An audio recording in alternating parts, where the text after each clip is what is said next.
commitment to establish a dedicated ministry for youth development. This ministry will centralize the coordination of youth initiatives in Ghana. It will facilitate job creation. It will promote entrepreneurship. It will provide scholarships and enhance youth participation in decision-making, while ensuring the effective implementation of the National Youth Authority Act. Despite various initiatives, a significant gap still exists between the skills offered by educational institutions and the demands of our job market. Only about 10% of our young people receive formal skills training, and thereby hampering their employability and their economic prospects.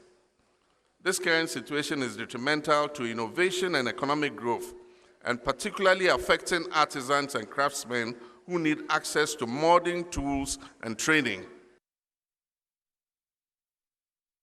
And so those are snippets we're bringing you as we veer into our big stories. Yesterday, that youth manifesto launched by the NDC. Former President Mahama unveiled his elaborate plan for education in his youth manifesto. Now, among the raft of measures, he made mention of a few things: dedicated funding for free senior high school. He also made mention of other aspects of what they are going to use, for example, to fund that endeavor. A no academic fees policy for level 100 students, which we've already started talking about. Free tertiary education for disabled persons, and then abolishing the double-track system. Well, we'll probe these matters this morning. We get into the feasibility and the funding of some of these. And joining the conversation, we have Dr. Peter Anti, who is with the Institute for Educational Studies. Doc, good morning. Dr. Anti, good morning. Good morning, Ben. It's a pleasure having you join the conversation. How are you? Hello, Good Dr. morning, Anti. Ben. How are you? I am well. I am well. It's much better now. Sure. Yeah. So can you hear me? I can hear you loud and clear. Now, we have you on the conversation because we are focusing on education this morning. And we want to find out from you the very basics. We've heard Kofi Asari of Africa Education Watch speak to these issues. But for you, hearing the former president talk about some of these matters, especially free SHS, and then the bit about level, what did you make generally of the talk or the rhetoric on education as far as this NDC Youth Manifesto is concerned?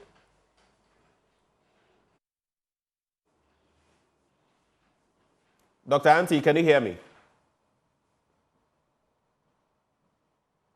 Hello, Dr. Peter Anti. All right, so the internet connection, I think, is pretty poor. So, Dr. Anti, if you can hear me, we'll try to get back to you and work it out from there. But let's take a quick look at some of what you're seeing on your screen currently. The launch of the NDC's Youth Manifesto. In terms of similarities with the 2020 manifesto, upskilling youth in digital skills and introducing a 24-hour economy policy. That is one of those we are looking at. Then, from there, we can also talk about, if we can just move on to the next one. So that's the first bit mentioned. The next one, training 1 million youth in coding, and tied to that, establishing a ministry of youth development. All of that in there. So training 1 million youth in coding and establishing a ministry of youth development. Then we can also talk about, in terms of the focus on education, one, that dedicated funding for free senior high school. Then two, a no academic fees policy for level 100 students. Then free tertiary education for disabled persons, and also abolishing the double track system. We can also look at it in terms of the description of the amounts that are involved. No academic fees for level 100 students. for example. So average fees for level 100s, 2,000 Ghana cedis. Average number of students, 125,000 students. The total cost, 250 million Ghana cedis. So 250 million Ghana cedis. And then if you look at the revenue forecast in billions of Ghana cedis, you would look at 7.93 billion and that rising trajectory all the way to 13.3 billion in terms of the revenue forecast, which could actually lead to provision of these services. Dr. Anti. Hello. Okay, it's good. I can hear you now. Let me just wrap up on some of these slides. Then you look at the budgetary allocations as well. In terms of 2017 to now, you would see some 400 million, and it's been incremental ever since, only dipping in 2021 and then continuing all the way to 2024, 2.76 billion. And that is specifically for free SHS.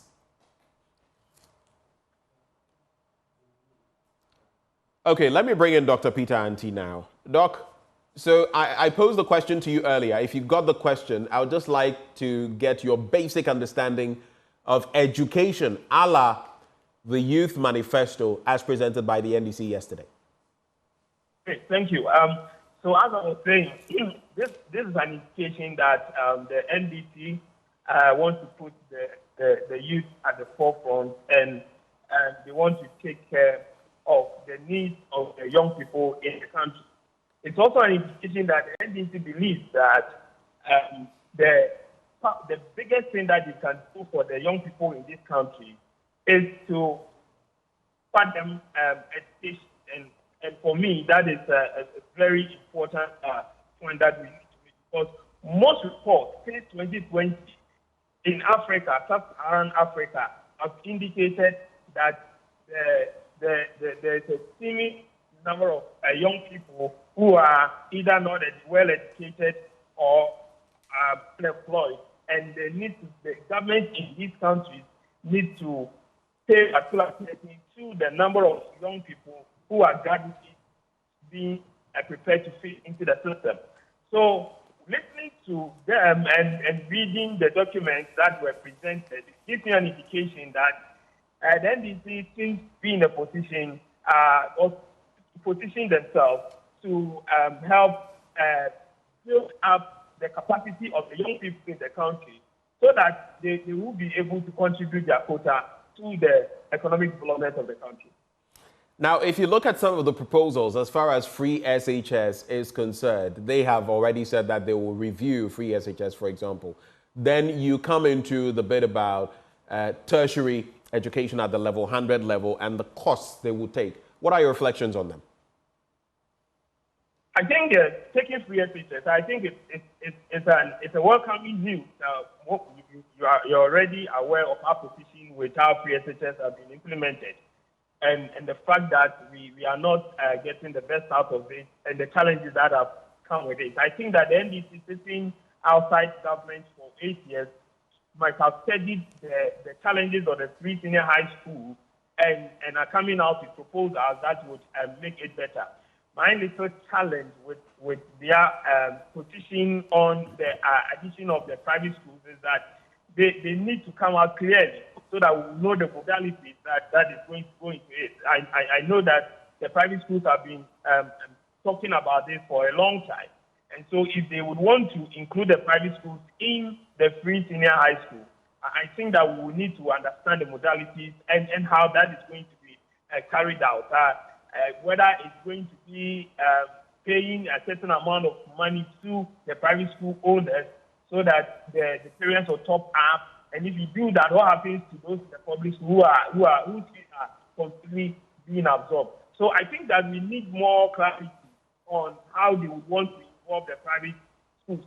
I know that they are talking about utilizing the various infrastructure available for the private schools to deal with double track, which for me is an interesting proposal because some of the private schools are virtually empty.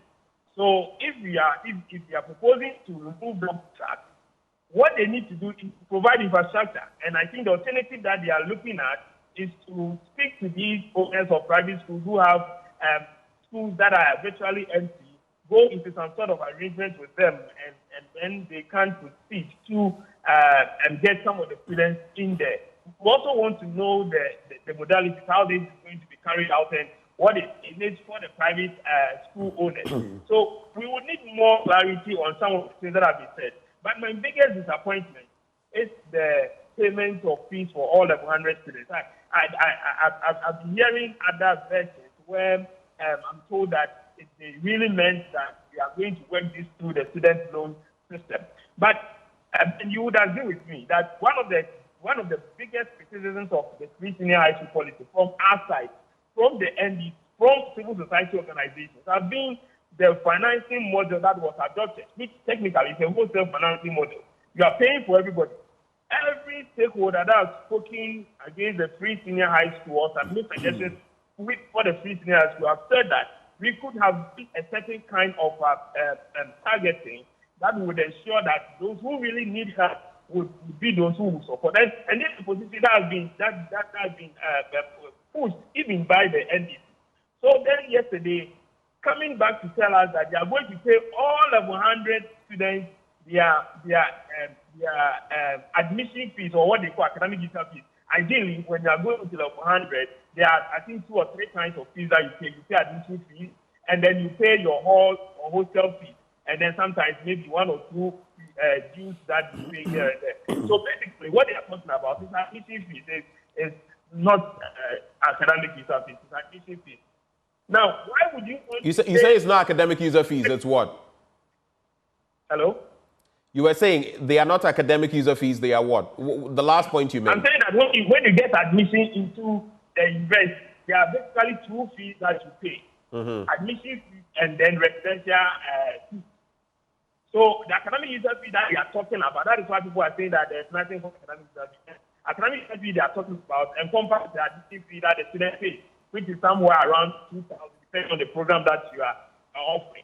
Okay. So I think that what they wanted to talk about is the admission fee for the 100. And if that is what you want to do, why would you want to pay for everybody? I am not so much interested with the funding. Yes, if a government wants to do something, he will find the money to do it. So as for the money, there's a high possibility that they will be able to get the money and then implement it. But what does that speak to us in terms of principle? Principle in terms of you not supporting the idea of a wholesale financing model for free senior high school, but turning around to come and say that you are going to do a wholesale financing for level 100 admitting sort of.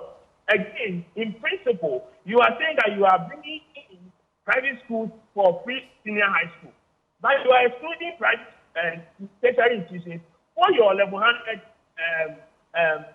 free payment. So where lies the principle? Where lies the consistency? And I think that is a big problem with policy formulation and policy discussion, because we feel that there should be consistency in terms of policy delivery and exportation, so that when you are not for wholesale financing, you don't propose a policy that tends to propose wholesale financing. When you are for public schools and going free senior high school, you don't propose a policy that excludes private tertiary institutions from the same policy that you are implementing. And this is where I feel that there was a little problem with the presentation in terms of the position to provide first free admission in the various public tertiary institutions. All right, hold for me, Dr. Anti. Let me also bring in Dr. Clement Appak. He is Deputy Ranking Member on the Education Committee of Parliament. Doc, good morning. Good morning. Thank you for joining the conversation. It's always a pleasure. Can you clarify, of course, I'll just start with the basics of what the former president said yesterday in that youth manifesto on education. You've heard Dr. Peter Anti reflect on a bit of free SHS and a review, but he has a fundamental problem with this bit about paying the AFUFs. What are your takeaways from yesterday before we get into the specifics? Well, like many Ghanaians, I was excited to hear our flag bearer speak to the youth of this nation on the occasion of International Youth Day. And of course, it also coincided with the launch of our youth manifesto. I believe everyone would agree that matters to do with the youth are perhaps the most pressing.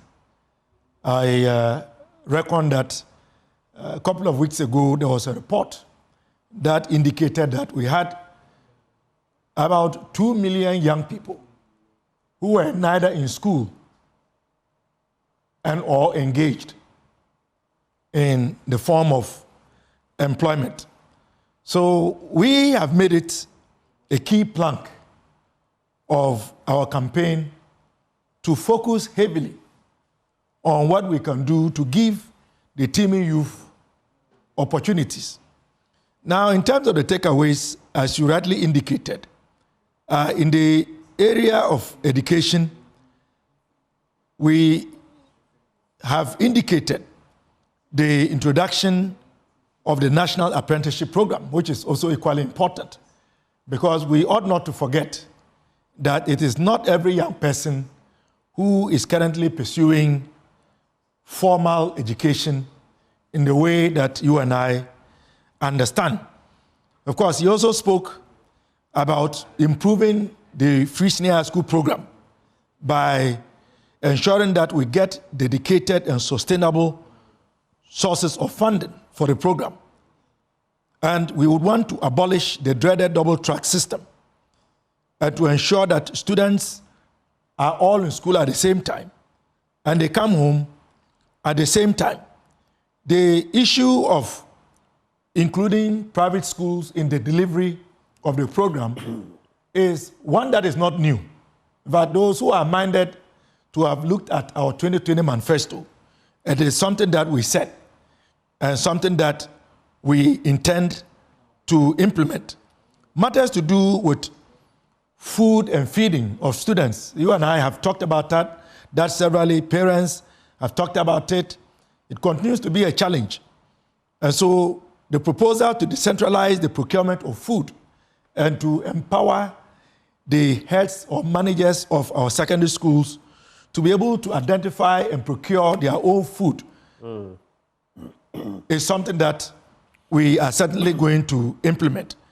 I think one of the issues that seems to have generated a lot of public discourse, I would say excitement, is the proposal to fully absorb the fees, academic fees of level 100 students in terms of those who are going to enroll in tertiary institutions that will include universities, colleges of education, nursing training colleges, and what have you.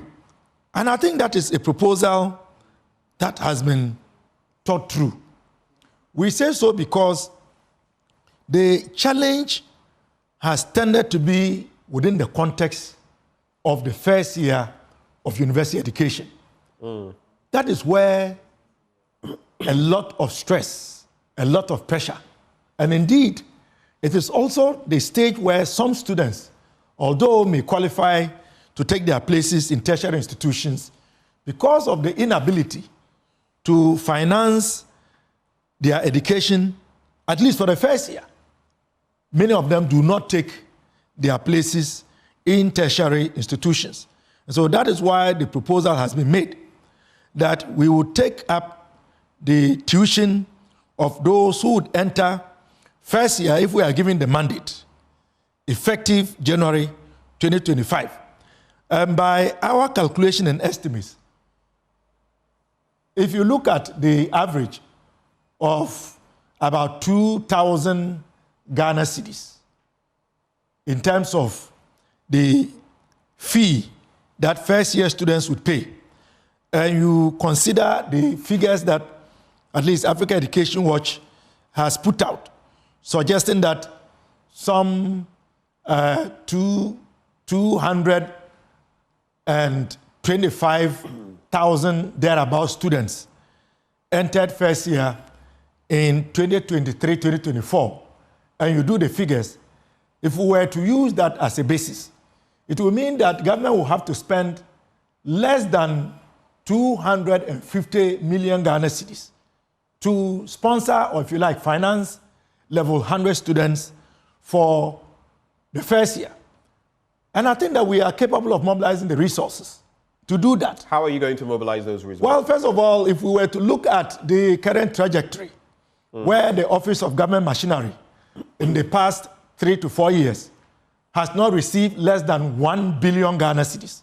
In fact, for this year in question, the allocation for the Office of Government Machinery was in excess of 2 billion. I'm looking at the figures. I see about what? From 2017, about 1.5 billion, all the way to 2024, over 2 billion. And you're saying that because of that, you're going to dip your hands into that? Yes, or but you're we are going to downsize? We are going to downsize and to redirect. Downsize and redirect. That money to cover the financing of first-year students, which we think is more important. What will go into the downsizing? Because we don't believe that the request that this government has been making. No, I am saying specifically, what will go into the downsizing? Is it human resource? Is it expenditure, just cutting expenditure? The expenditure must be cut from somewhere. We'll cut expenditure. Because if you look at the Office of Government Machinery, and this is essentially the presidency. Right. Indeed, we, up to today, as a minority, have never really fully appreciated, and we do not believe that that quantum of money that goes to the office of the president is needed. We believe very strongly that, for lack of a better word, the amounts that are requested under this government to finance activities under the Office of Government Machinery are padded and used to finance direct partisan activities. And so, if we compare what we did when we were in power, vis-a-vis what they are doing, and we were not asking for $1 billion, not even close, for the Office of Government Machinery, we believe we can cut down and then we can rechannel those extra resources to finance the absorption of fees for first year level 100 University of Ghana students. And there is a lot of wastage in the system, clearly. I mean, obviously, we will not be spending some 339 million Ghana cedis to finance the construction of a cathedral. We will not be paying a CEO and a staff for an inland port, a port in Keta, so to speak, for almost 8 years with no work done. We will not be paying almost $12 million to a contractor ostensibly. So from where you said, you're basically saying you're going to stem the tide of corruption and deal with some of the expenditures that you feel you can cut, and that is how you're going to finish. Voila. Okay, so let me ask you, when you come initially, when do you plan for this to start? Well, by our estimation, we wish to implement it in our first year in office. In your first year in office? That will be correct. Is that feasible? That should be feasible. In your first year in office? Because remember that the academic year... Hold for me. In your first year in office, you still want to tackle the monster of corruption to yield the sort of results, the sort of savings that you'll be able to expend on. Yes. You are still going to have a government machinery at a certain level, no matter what cuts you want to make. And you already can prognosticate that you can get this money within your first year and get this policy running? No, remember that the academic year usually begins in September, as far as I know. Right. So if a new government comes into power, and we believe we are going to be that new government, we will be sworn into office on 7th of January 2025. Between the 7th of January and September, we believe that we should have been able to at least find ways to mobilize these resources to finance the students for the first year. So it is feasible, and we believe we can do it. If we didn't believe we could do it, we wouldn't announce it. Let me ask you this question. Is that crucial right now? Yes. Payment of these sums of money, whether 2,000 Ghana cedis or whatever it may be, at this point in time, your administration says it wants to review free SHS, right? That's correct. Reviewing free SHS will come with some logistical constraints. some monetary constraints here and there, whichever way you look at it. Why don't you tackle that first? Why come through with something like this, which will be another draw on the public purse, sums of money that, especially under an IMF program, you could channel into other things? In any case, free SHS was free for all. Your party criticized that. You're going to do another free for all where people, whether private or public, people who have money or don't have money, who go to these public institutions will benefit from there. What is the reasoning behind it? The questions are many into one, but let's take it from where you left off. Remember that we have said that it is going to be for level 100. It is not going to be for 100, 200, 300, and 400. I didn't suggest that. I said level 100. Yes. The first year. So you cannot, apples to apples, oranges to oranges, compare that to what is going on within the context of the free senior high school. At least at the level of level 100. Yes. It is going to be free for all. That is what we have said. Do we need that? Now, also remember, I'll come to do we need that, but also remember that in our call for the review of the free senior high school policy, we never said that it was because we were opposed to a wholesale financing of all students. What we have said was that there are implementation challenges, challenges to do with food, challenges to do with accommodation, challenges to do with the academic calendar, challenges to do with overworked teaching and non-teaching staff, challenges to do with furniture. And we have spoken about all of these challenges, and we have said that what we want is to have a free senior high school program that is sustainable, a free senior high school program that would deliver the maximum returns. And that can only happen if we address the implementation challenges. So whilst there is the general debate from civil society and other persons in the educational space, for us to look at the entire architecture of the free senior high school policy and the way it is being implemented, to which we agree that we ought to have a national debate. We have not opposed the financing of students, and we have never asked for a discrimination in terms of who can and who cannot afford. That has never been our position, as far as I know.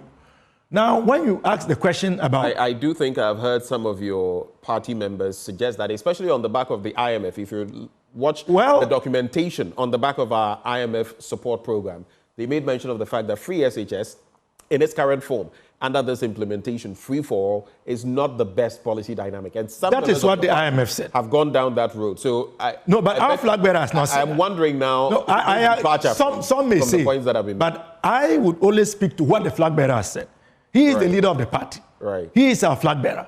So regardless of what anyone in the party may have said, in fact, your position and what you are proposing is dwarfed by what the flag bearer has said.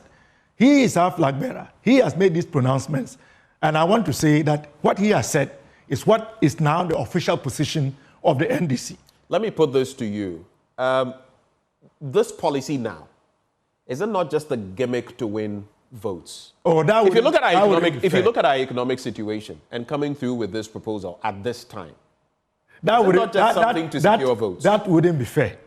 You see, as a member of parliament, and let me speak personally, just between the last week, Friday, and today, I can show you the number of requests I have received from students who have gained admission into public tertiary institutions and cannot afford to mobilize resources, and their parents cannot afford to help them mobilize resources. But that is an age-old problem. It didn't start today. But the numbers keep growing.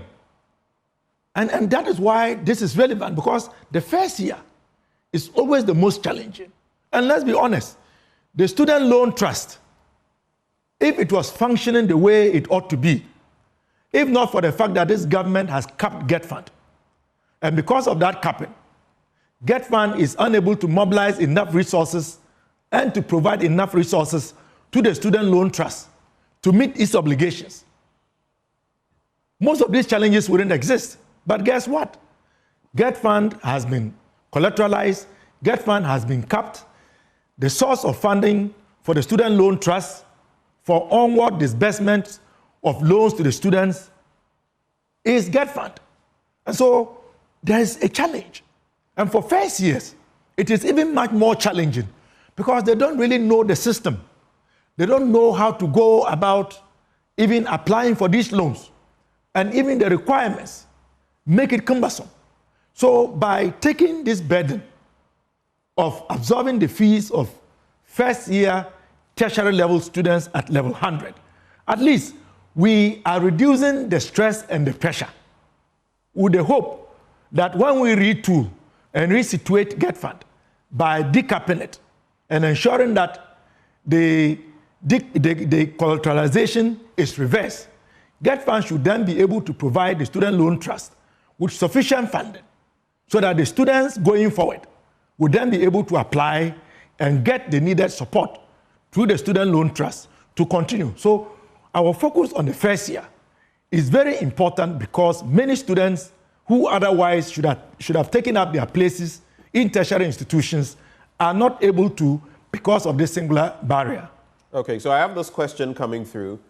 I beg you, does their financial situation change after level 100, or do they all do level 100 and then drop out? Struggling to understand the theory of change behind this. So what this person is basically saying, hold for me.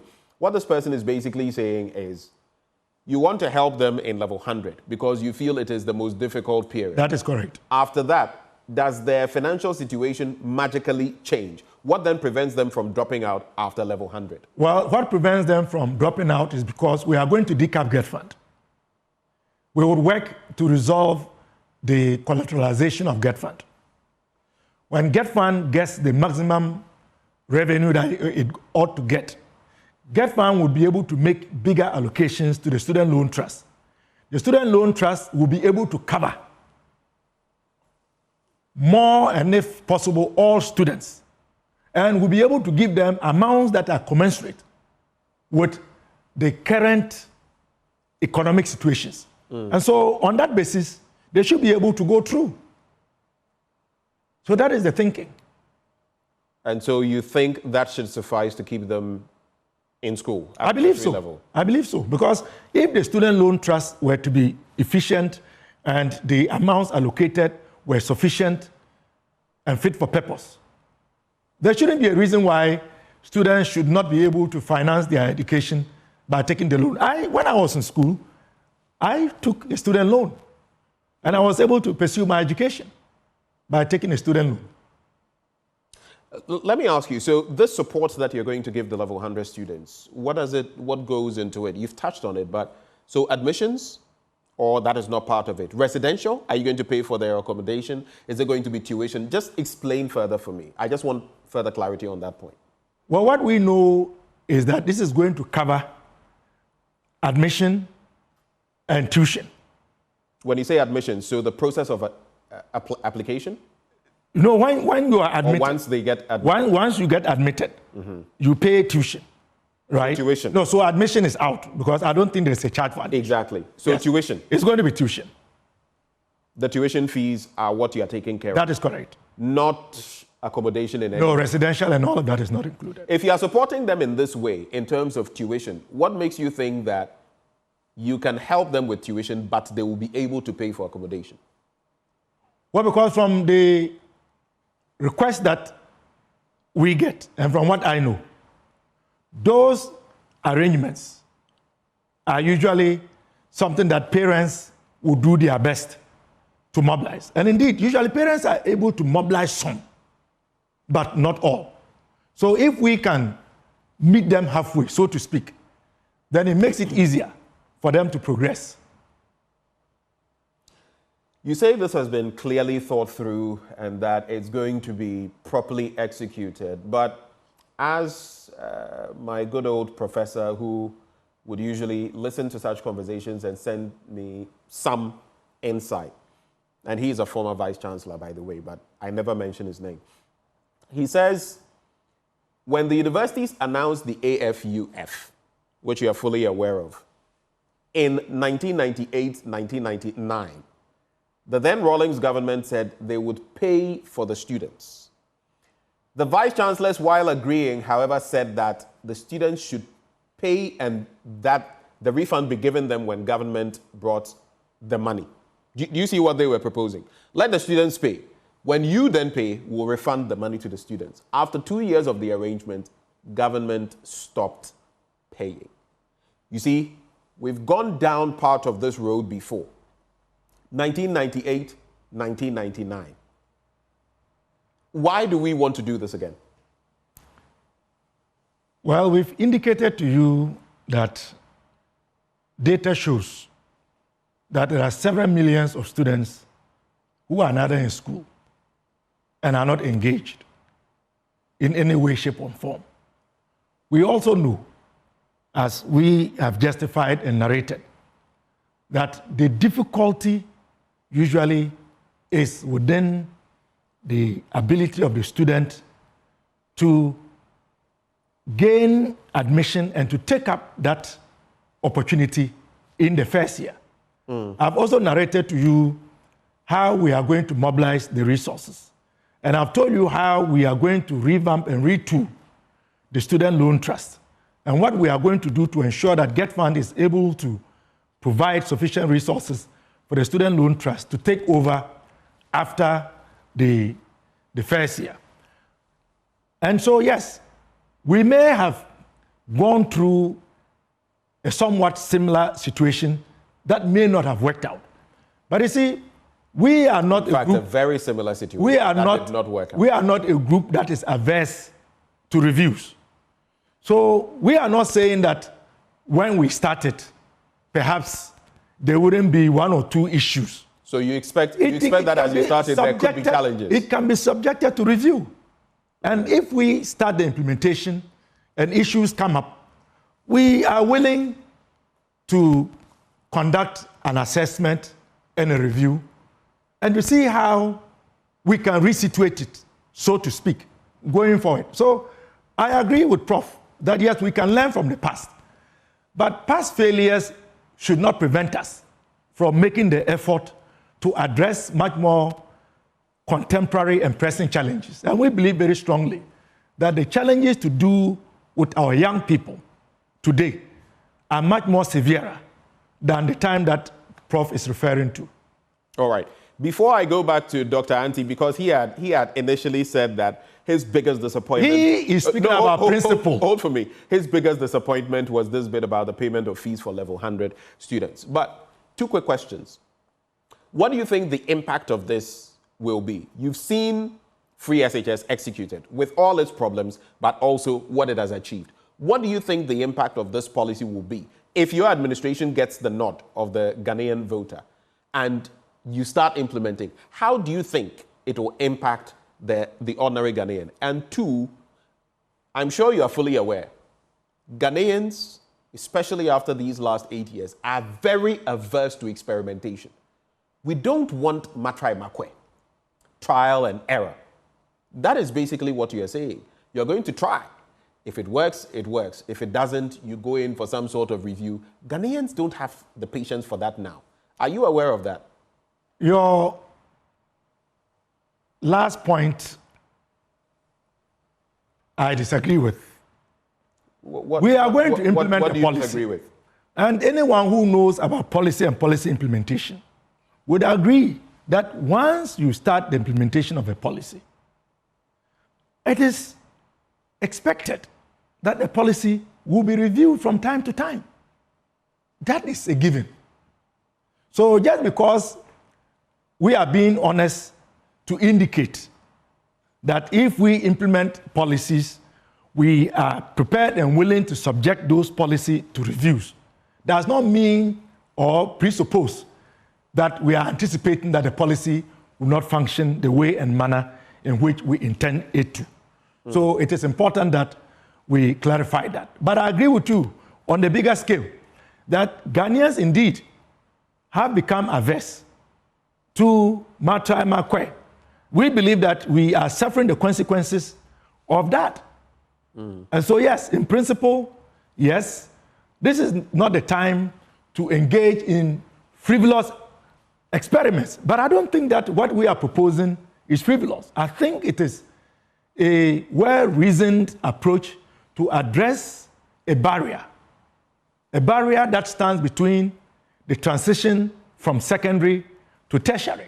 Okay. And so we believe that dealing with this matter the way we have prescribed it is going to impact positively, because students who otherwise should be in public or should be taking classes in public institutions, tertiary institutions, at this moment, are not taking classes and are not pursuing tertiary education because of this initial barrier that we are talking about. And I know some who have not been able to take their places in tertiary institutions because of the inability to mobilize the needed resources to ensure that they take up their places. So ultimately, it is going to augment our human capital. We are going to give opportunities to many who have qualified to take up places in tertiary institutions and have not been able to because of this barrier. So it is going to have a positive effect on us as a nation. Dr. Anti, I hope you are listening to all that is being said. I'll come to you shortly, but just a final point before I go to Dr. Anti. When you look at the proliferation of promises, I mean, I'm seeing it on both sides, and I'm beginning to scratch my head with some of the promises I am hearing from different parties. But let's stick with what promises you have been making. You're making quite a number of them, even as far as this youth manifesto is concerned, from coding to everything in between. And I'm asking myself, aren't you over-promising? Which is, the devil is in some of these promises you make, whether you can fulfill them. And the other bit, is it merely because you think Ghanaians like freebies? We like free things. And so let's promise them free stuff and they will vote for us. Well, if you took note of what our flag bearer presented yesterday, you would notice that he was very specific. And this has to do with the youth. We keep emphasizing that because you and I know that not just as a country, not just as a sub-region, but as a continent, the challenge of youth unemployment and the dangers that portends are scary. So when we talk about giving opportunities to young people, which is what we are trying to do, to give them a helping hand, to give them a leg up, I don't think that these promises are simply, to use your word, gimmicks, just intended for political expediency and purposes. I mean, is it acceptable that we are told that we have about 2 million young people who are simply doing nothing?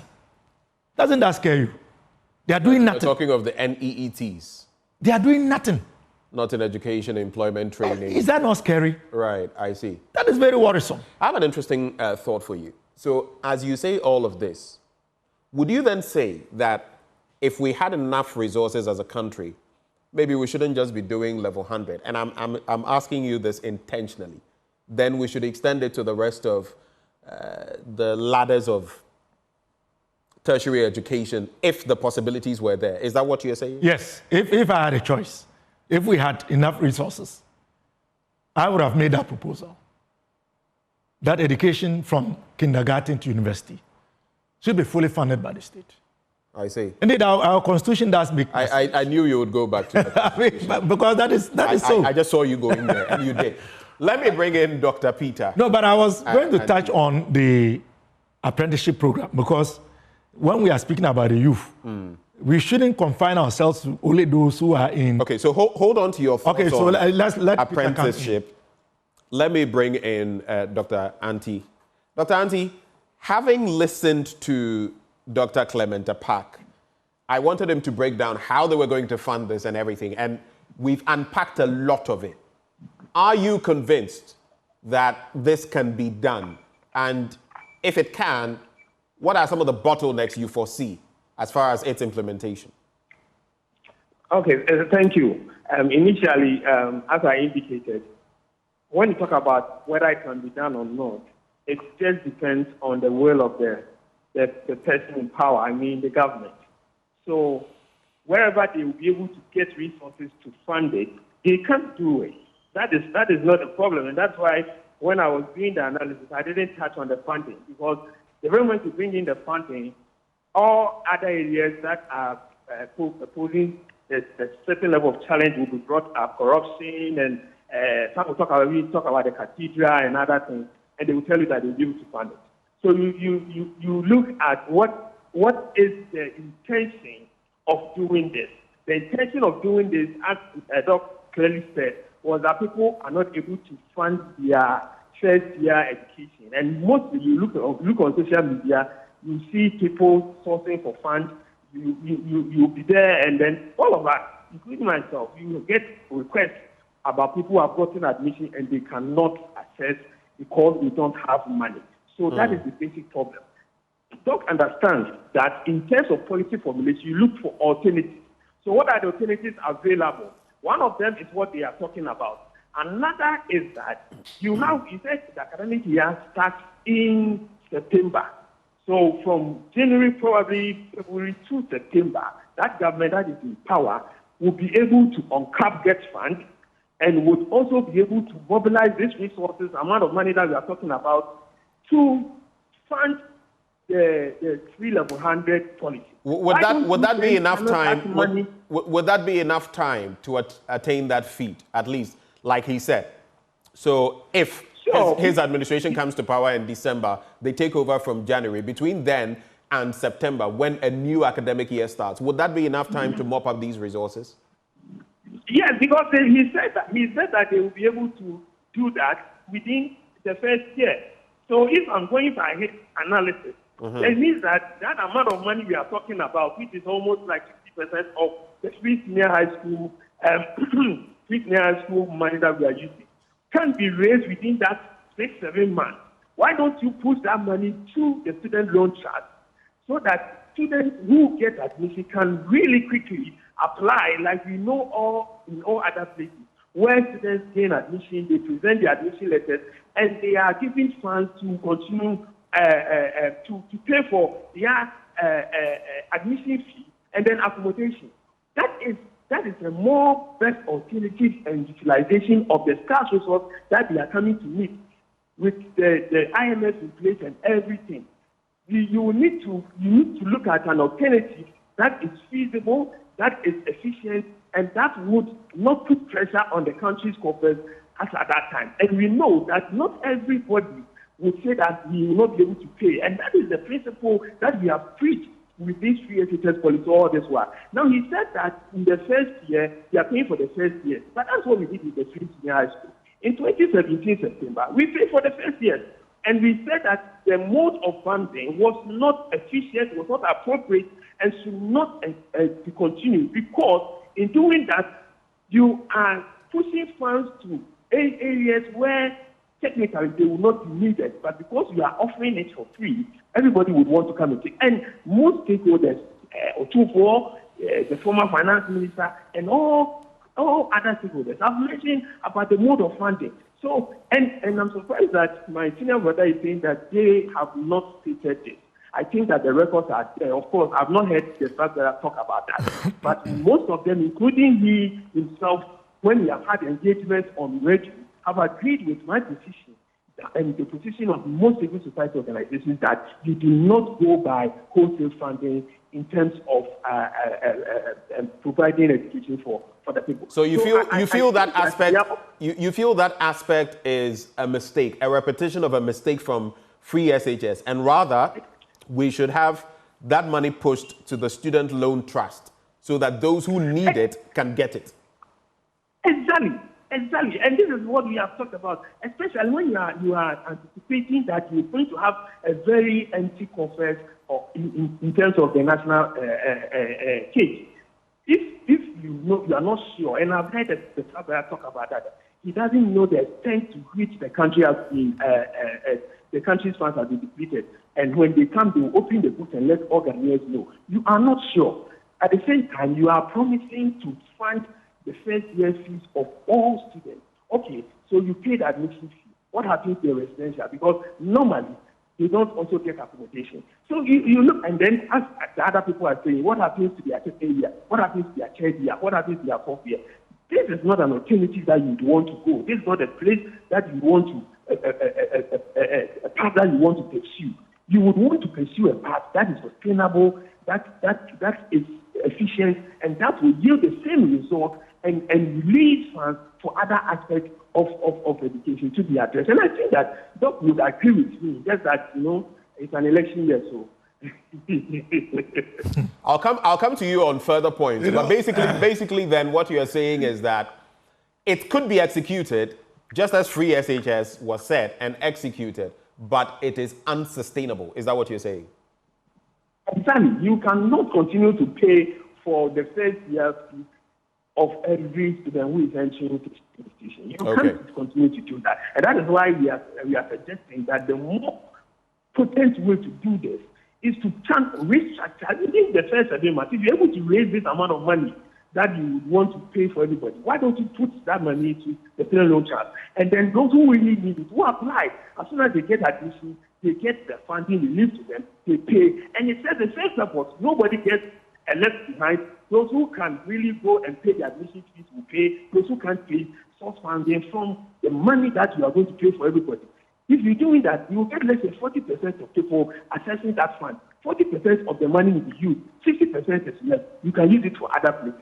That is the same argument we made over and over for free senior high school. And it's unfortunate that my senior brother and the party are now taking us back to this old argument, which has been flawed for a long time. I see. Well, you have quick reactions. Hold for me. Dr. Anti. Hold. I know you are very. He has misrepresented me. Just hold for me. I'll let you come in. I'll come back briefly to Dr. Anti on some quick points, and then I'll go to Professor Lord Mensah, who has also joined the conversation. Prof, good morning. Yeah, good morning, and good morning to our viewers.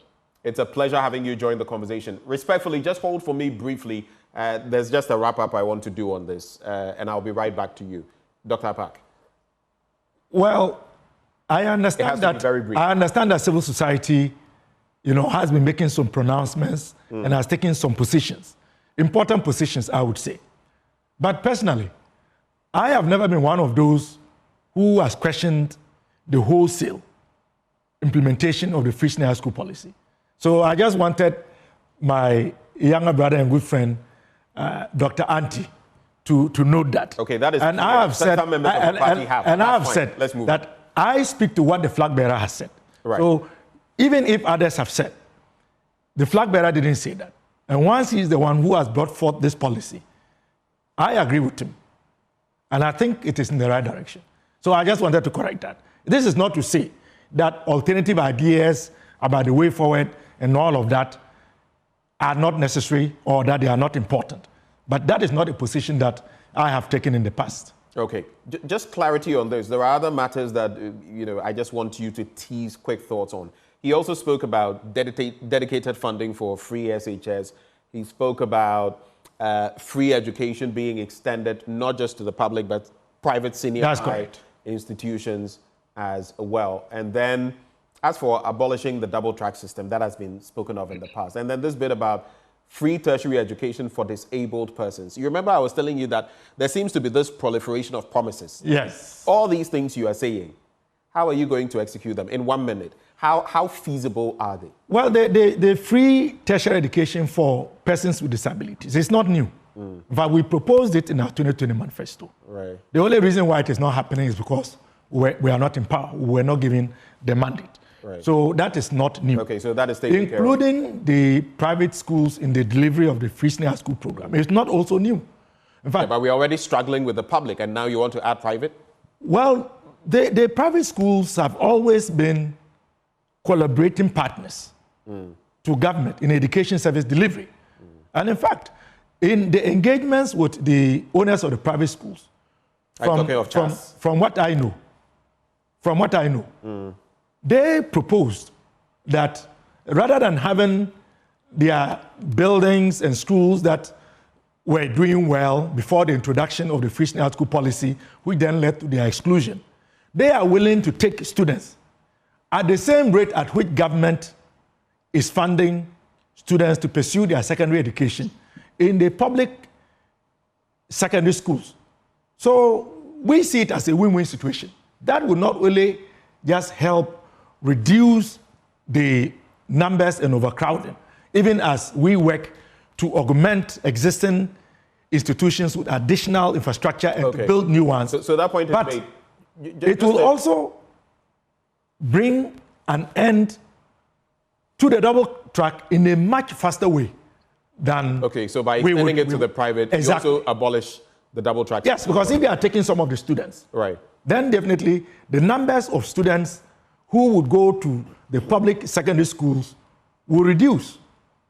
And therefore, would then be able of this dedicated funding, I want us to move quickly because I want us to get to the other issues. The dedicated funding for free SHS, so it doesn't go back to the GED fund and the corruption and the bits you spoke about.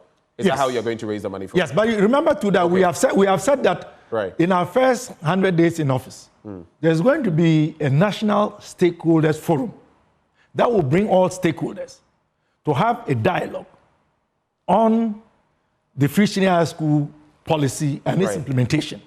So whilst we have our own ideas, we still believe that we ought to come to the table with everyone else, including Peter Pate, of Institute of Educational Studies and EduWatch, Charles, you bring all of them on board. And then we can all agree on the way forward. So we are not saying that in spite of what we are proposing, we are going to shut the door. Because we can't claim to have all the wisdom. It's interesting you say this now, that you want to engage the Dr. Antes and the rest. My curiosity stems from the fact that even with this bit about paying for level 100s and no academic fees and all of that, did you engage them? Did you engage vice chancellors and the rest to find out what their feedback was on that? We have not, because this is a specific policy that is targeted at addressing a specific issue. All right. Dr. Anti, I'll give you a minute and a half just for reactions on this, and then we move away from that. Dr. Anti. Thank you. So it has to be very brief. I admire the receptiveness of Dr. Park, as always, and I believe that we can continue to talk about this, and definitely their position will change as we engage further. All right. Thank you very much. Now, let me bring into the conversation Professor Lord Mensah. Prof, I hope we didn't just lose Professor Lord Mensah. Professor Mensah, are you with us? Hello, Professor Mensah. Yes, I am with you.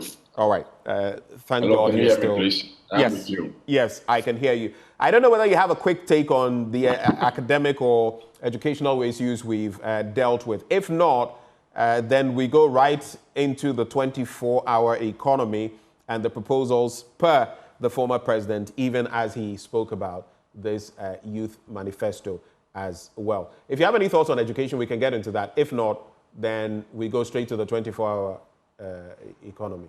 Yeah, pass it on to the 24. Okay. Well, let's go ahead. Let's go ahead into that. But I thought you would be interested in the level hundreds and the free discussions. Hello. Yes. Can you hear me? Hello. The line is breaking. Hello. I can hear you loud and clear, Professor Mensah. Can you hear me? I can hear you. Yes. Okay. I am saying I thought you'd be interested in the level 100 situation where the NDC is proposing paying for their tuition. What do you make of it, if you just want to share your quick thoughts with us? I think you are breaking, so I didn't get a question fully. Level hundreds and the NDC paying for their tuition, assuming they come to power. What do you make of it? Is it feasible? The line is bad. Okay, I think the connection to Professor Lord Mensah is patchy. Yeah, I think one of promises we put out there, Hello? Yes, Hello? I can hear you. Go ahead. Yes, so we may have to be careful the promises that we put out there. We know the burden as far as Oh my word! It appears the connection is not the that public good. balance sheet is correct. Then also looking at the assets that we have. I can say that absorbing, additional cost as far as our expenditure lines are concerned.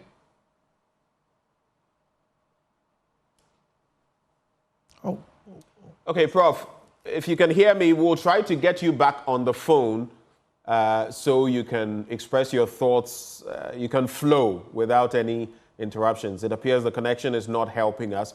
But of course, even as we get into that subject, I just wanted, because he lectures at the University of Ghana, to find out what his take is on that bit in respect of level 100s having their tuition paid, which has been clarified now by Dr. Clement Apak in the studio in respect of level 100s and their tuition being paid.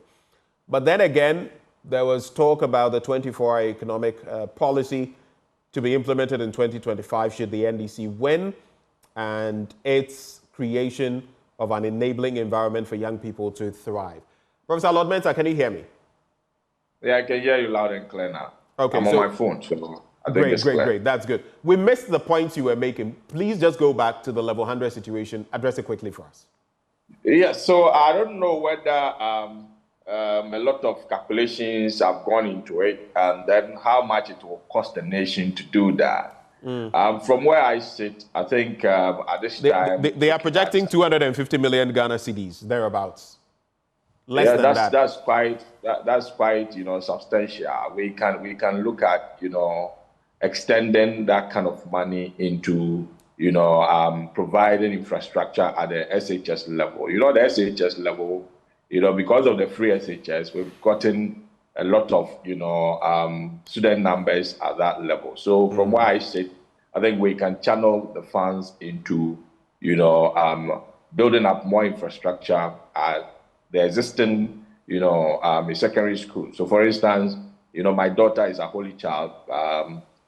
We're looking at possibly getting an expansion of accommodation and all those that can absorb the congestion that they have at those various schools. So from where I sit, I think we may have to sit down critically and look at where we can pump in such monies and then the benefits that will come with it. But let's also look at the public burden as far as our expenditure lines are concerned. Right. Whether we can be able to absorb this recurrent cost over the next few years that we're going to have. It's a policy, and the Ghanaian education policy, normally we don't put sunset clause on them. So for instance, free SHS, I see it to be an interventional policy where at the moment you will say that kids are supposed to go to school for free, but over time when the economy becomes better and parents can afford, why should the government continue to carry the burden? So I don't know how long the flag bearer is looking at this, and if we continue in that direction, then we'll end up providing freebies to the people at the detriment of certain growth in certain aspects of the country. So we need to look at the balance very well, rather than promising just freebies. All right. Let's now get to the 24-hour economy. And quoting the former president, he says, if you're hearing about the 24-hour economic initiative for the first time or pretending that you do not know what it is about, please cork your ears and listen. So it goes on and on. But he says, for example, a 24-hour economy will enable one job to be shared across 3 shifts and employ 3 persons, providing job opportunities for 3 workers instead of 1. This policy, which aims to drive economic growth, improve service delivery, and create jobs in both the public and private sectors, will prioritize the needs of our youth. For the policy to thrive, the government will invest in security and public safety measures, including recruiting additional personnel and enhancing street lighting to promote night economic activity. And then he goes on to talk about the public sector's 24-hour services 24-hour ports and harbor services, 24-hour customs services, DVLA services, passport services, 24-hour manufacturing, 24-hour construction, 24-hour sanitation and waste management, 24-hour retail and tourism services. For you, listening to the former president touch on all of these, what were your chief takeaways, Professor Mensah? Yeah, what it tells me is that we're looking at adding on to the current existing economic structure. I mean, if you look at an economy that is operating 8 to 12 hours and you're recording a GDP of around 800 and something billion Ghana cedis, then, having an extended, hours going into 24 hours, then it tells me that you can add on to the GDP that we have.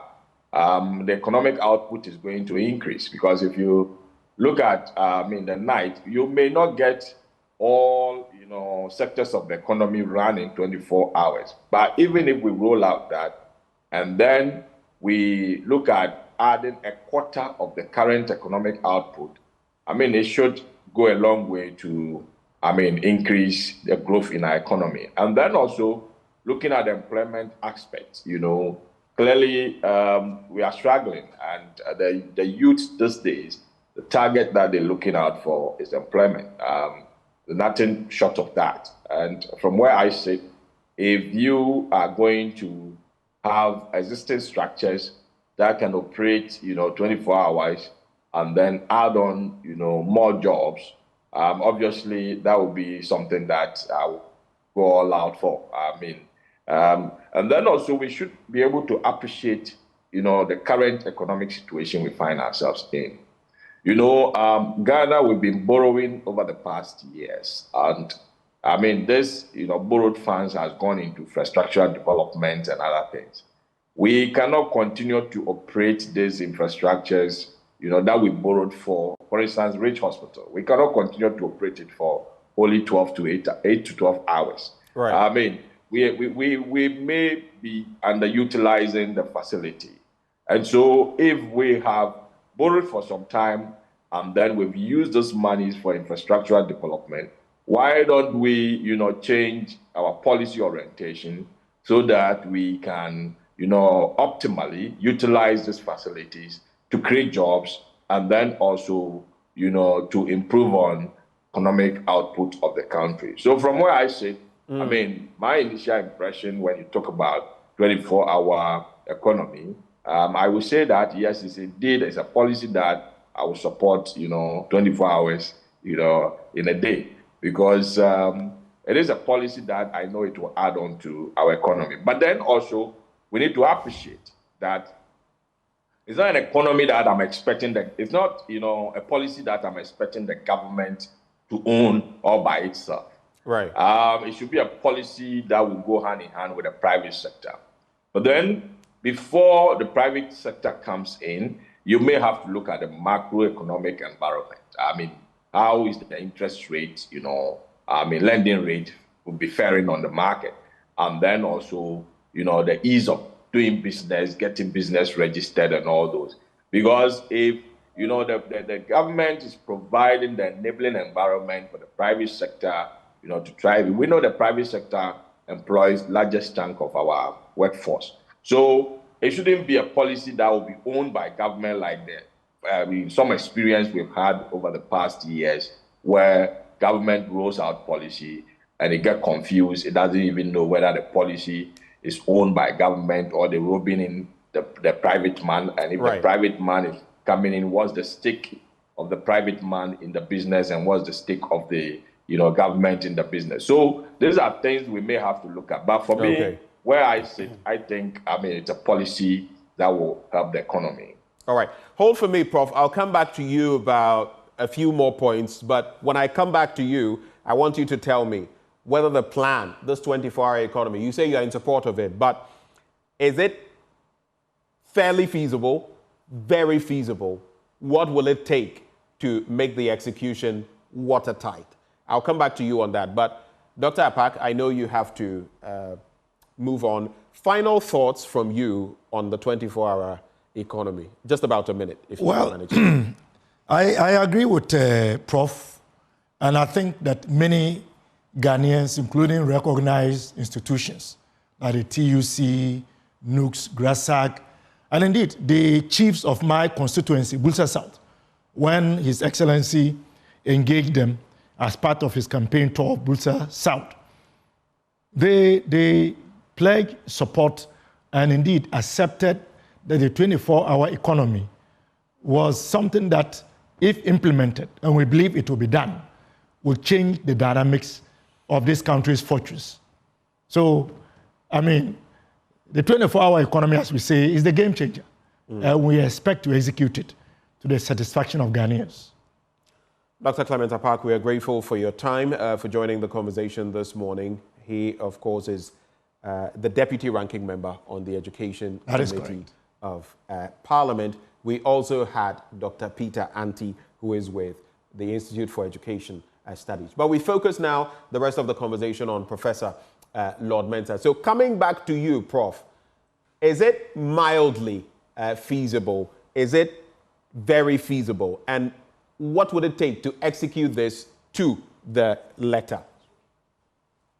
Right. So when you talk about feasibility, we may have to be careful how we're going to interpret that, because we can say that a policy is feasible when it has achieved 100%, capacity.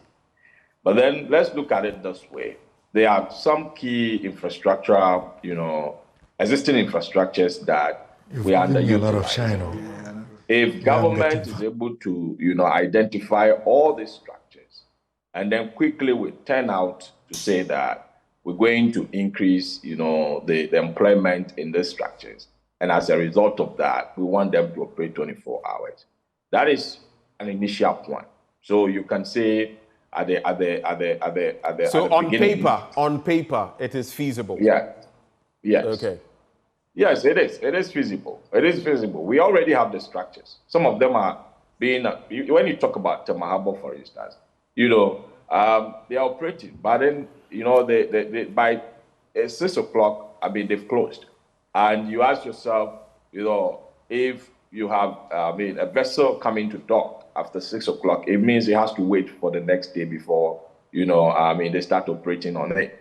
But then if you have, a policy of that sort, and government goes, all out to say, workers at the port should be able to work, 24 hours. I think we should get, vessels being cleared and all those. And then also, because we're going to have, 24-hour services.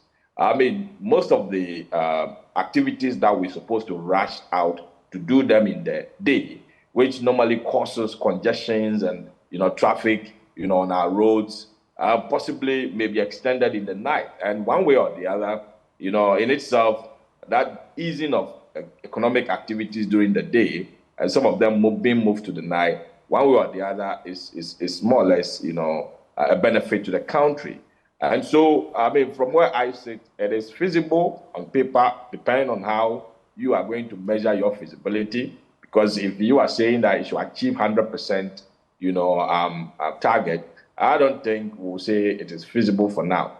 But if government is able to operate, government is able to identify key hubs, right, within the economy, that within the next 1 to 2 years, we can tend to, operate fully 24 hours. I would say it is feasible. What sectors? The former president has enumerated which sectors he would be going for. We've already talked about some of them, the DVLA, the Ports and Harbors Authority, among others. Which sectors, from where you sit, should be targeted at the very initial stages of this? If we want to target the most productive sectors or the most viable sectors, which would they be for you, Prof? Well, I will first look at the health sector. And then we should also look at the security, because if someone wants to operate, his business out there, he wants to be protected. And so if, government should look at a sector that basically from the beginning of the policy, it should be the security sector, right? And then, you know, the security sector is going to be kind of the base that the government will provide. It's going to be the kind of structure that the government must invest in, to achieve this 24-hour economy, because those who are working in the night may want to be protected. Another thing that, sector that we may have to look at is possibly the services sector, which we're talking about, the DVLA services, the passport services and all those. You see, the passport service in itself, I always say that the traffic during the day are so huge, and as a result of that, people put in the passport, and, it takes them so long to get their passport. But if you want to run 24-hour economy, obviously you should improve on the turnaround of, passport applications and, the receiving of the passport. So there are some sectors that, and then agro-processing, Right. Agro-processing, government may look at it, carefully. But like I said, it shouldn't be a standalone policy. It should be a policy, that will go hand in hand with the macroeconomic environment, so that the private man can also come in. Because when you talk about agro-processing, most of them are being handled by the private sector. And so if interest rates, are down, right. and we've seen the trends, as we look at the macroeconomic number, if interest rates are down and the private man can borrow easily, they should be able to expand on their agro-processing businesses and, one way or the other, build up into this 24-hour economy. So right. we shouldn't treat it as a standalone policy when you ask of the feasibility, but rather we should look at it holistically, how it fits into, the current economic, structure that we have. Thank you, Prof, for joining the conversation. Thank you for the insight you've shared. Professor Lord Mentor, of course, is with the University of Ghana Business School. We're grateful for your time. You're welcome, sir. All right. So right before we move into our next segment, get ready for the Pastors Kids Conference 2024 Legacy Edition. Are you a child of a pastor, preacher, or a Christian minister? You are not alone. Join other pastors' kids from all denominations for the Pastors Kids Conference 2024 under the theme Legacy. The host, Apostle Francis Ajanasari. The date's the 24th day of August 2024. The venue is the Paris Dome, Jomlu Junction, Accra. The time, 9 a.m. prompt. Song ministration will be by Kofi Owusu Prepra, Enuonyam, Mrs. Ella Ajanasari, PKC Choir, and others. The rate is absolutely free. It will be an exciting time to network, enjoy music, learn, and get empowered. For registration, just call or WhatsApp these numbers. Of course, you can do that if you're of age, and of course, even your parents could do that on your behalf. 0550 068 632. 0550 068 632. It's absolutely free. And that's it. Pastors Kids Conference 2024 Legacy Edition. See you soon.